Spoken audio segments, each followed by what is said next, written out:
is a different period. How can I determine the periods? By determine what kind of pottery. If I find coins, that will give me a better indication. Glass, because we know when glass were able to produce glass, 7th, 8th centuries BC, Greece. Okay, so we have an idea. Just for you to know, because this is really amazing, Armageddon.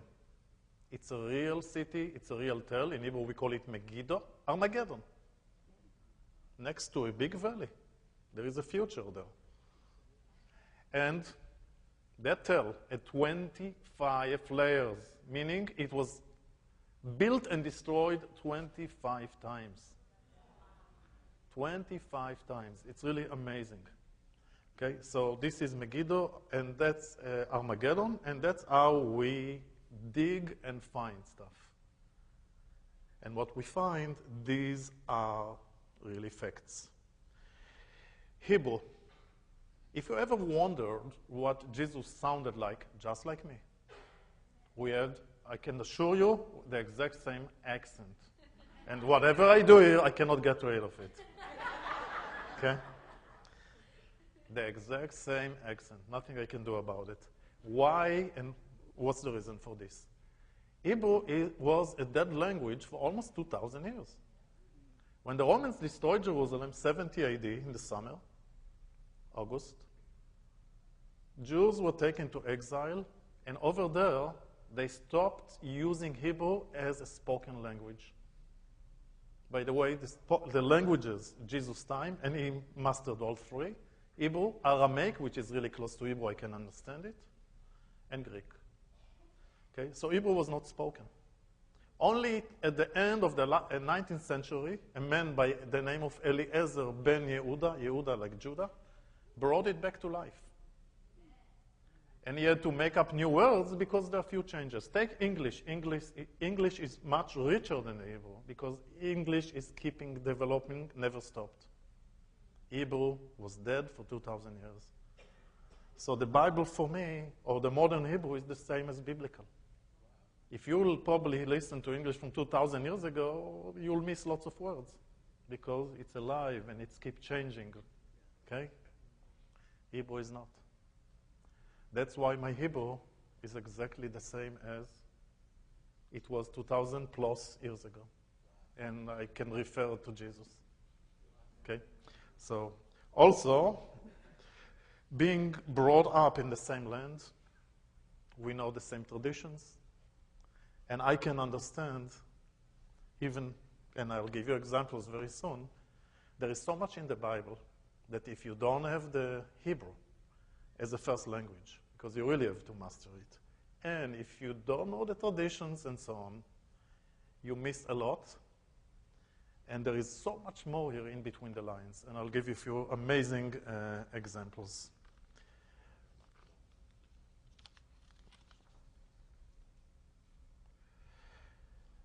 Passover, the Seder, which the Jewish community is celebrating, was celebrated on Monday, and on Friday we have Good Friday and Pascha.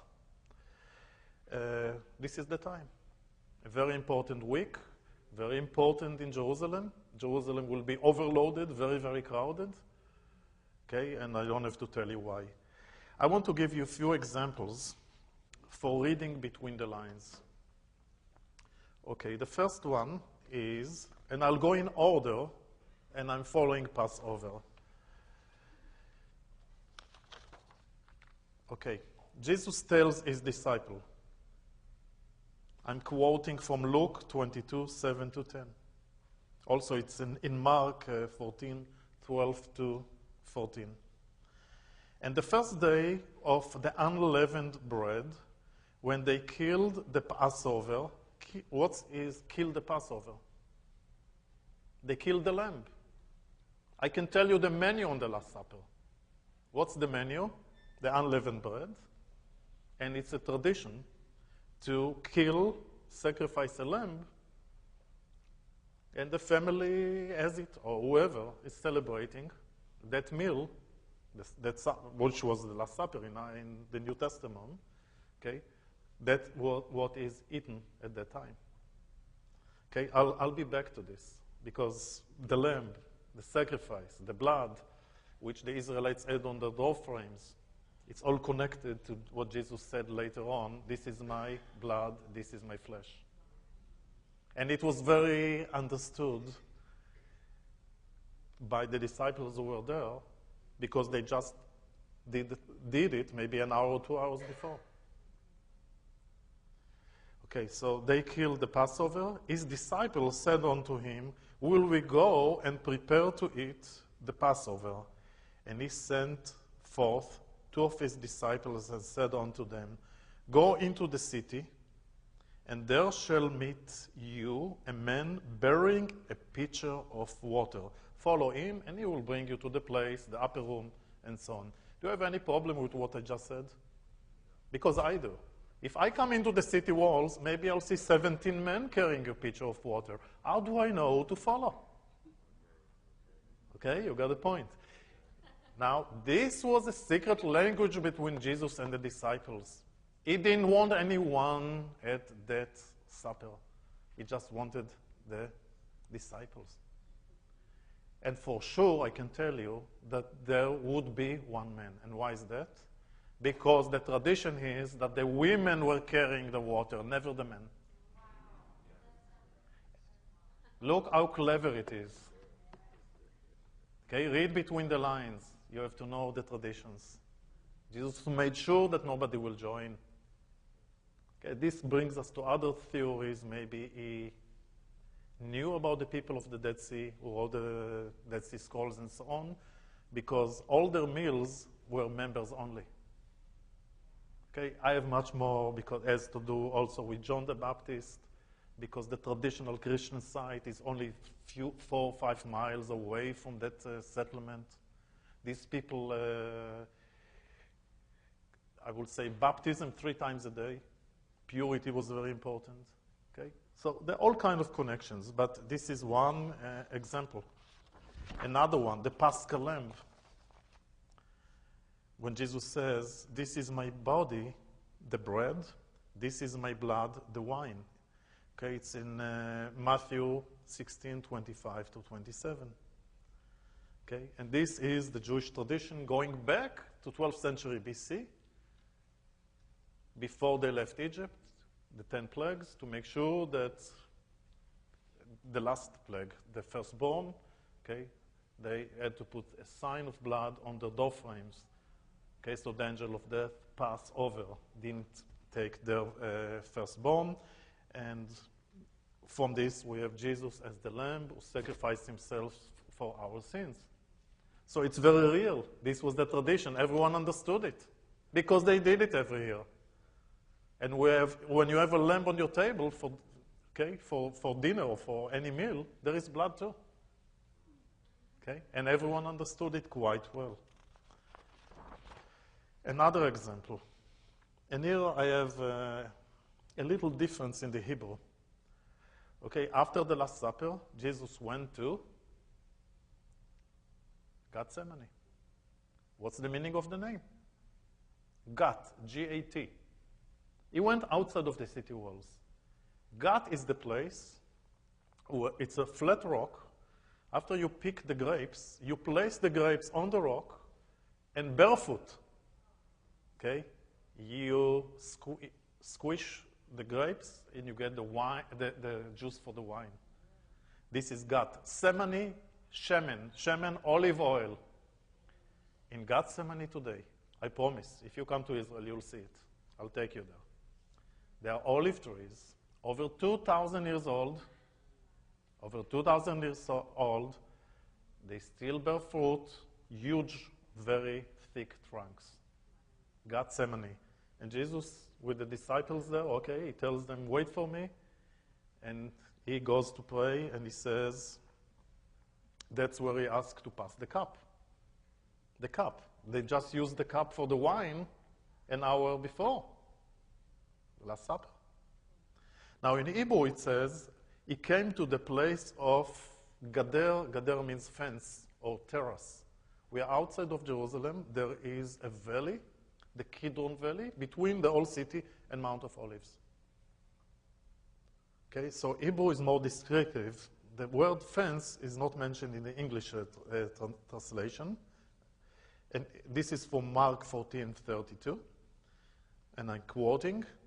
And they came to a place which was named Gethsemane, and he said to his disciples, sit you here while I shall pray.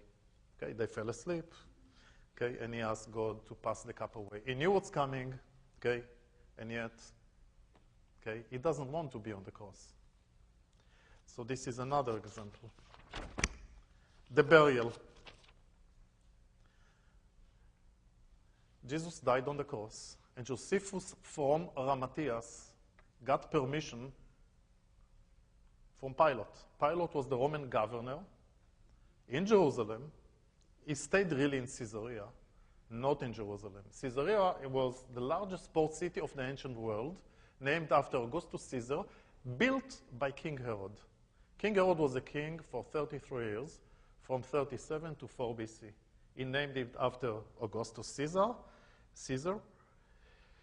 And later on, after King Herod died, there were Roman governors. One of them you all know, Pontius Pilatus, known as Pilate.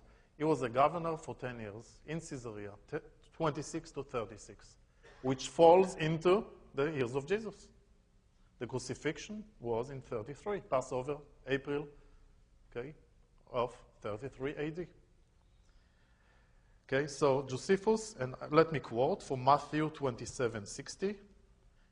And when Joseph had taken the body, he wrapped it in a clean linen cloth and laid it in his own new tomb.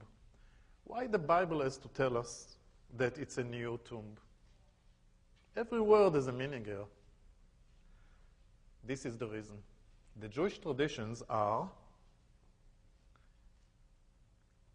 a family burial cave is family only. It's a holy place. You go on the anniversary of the dead, even today, people, even in America, the Jewish community here, they go to the cemetery on the anniversary of the dead. And you light a candle on that day. Okay? So how come Jesus is buried in somebody else's cave? So if I would tell you this 2,000 years ago, right away you will ask. You will have a problem with this. But the New Testament gives us the answers. In his own new tomb. So nobody was buried there. It's okay. What was a burial cave then? It was cut into the side. In our case, it was a big quarry, a very large quarry, and to the walls of the side of the quarry, I don't know how many, but there are probably quite many burial caves. One of them belonged to Josephus. Why it was new? Why nobody was buried there?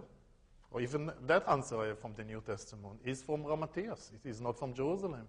It probably just moved to the city. That's why it's a new cave. Okay? Look what we find in the Bible. Pay attention to every word. It makes it so alive. I want to give you an example. This is from Kings 1:21, Navot from Jezreel. Navot from Jezreel. This is the time of King Ahab. King Ahab wants to purchase a vineyard that belongs to Navot. And Navot refused to sell it to the king. It cost him his life. But what was his reasoning that he didn't want to sell? It belongs to my forefather.